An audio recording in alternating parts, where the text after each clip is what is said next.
4. Quoting Earth Not a Globe by Samuel Rowbotham, "It is known that the horizon at sea, whatever distance it may extend to the right and left of the observer on land, always appears as a straight line. The following experiment has been tried in various parts of the country. At Brighton, on a rising ground near the race course, two poles were affixed in the earth 6 yards apart, and directly opposite the sea. Between these poles a line was tightly stretched parallel to the horizon. From the center of the line the view embraced not less than 20 miles on each side, making a distance of 40 miles. A vessel was observed sailing directly westwards. The line cut the rigging a little above the bulwarks, which it did for several hours, or until the vessel had sailed the whole distance of 40 miles.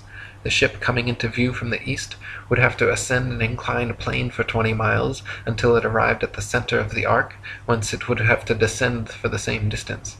The square of 20 miles multiplied by 8 inches gives 266 feet as the amount the vessel would be below the line at the beginning and at the end of the 40 miles. 65. Also quoting Dr. Rowbotham, "On a shore near Waterloo, a few miles to the north of Liverpool, a good telescope was fixed, at an elevation of 6 feet above the water. It was directed to a large steamer, just leaving the River Mersey, and sailing out to Dublin. Gradually the masthead of the receding vessel came nearer to the horizon, until, at length, after more than 4 hours had elapsed, it disappeared. The ordinary rate of sailing of the Dublin steamers was fully 8 miles an hour, so that the vessel would be at least 32 miles distant when the masthead came to the horizon. The 6 feet of elevation of the telescope would require 3 miles to be deducted for convexity, which would leave 29 miles, the square of which, multiplied by 8 inches, gives 560 feet, deducting 80 feet for the height of the main mast, and we find that, according to the doctrine of rotundity, the masthead of the outward-bound steamer should have been 480 feet below the horizon.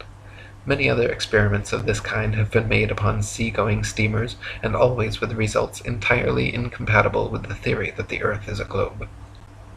66. Dr. Rowbotham conducted several other experiments using telescopes, spirit levels, sextants, and theodolites, special precision instruments used for measuring angles in horizontal or vertical planes.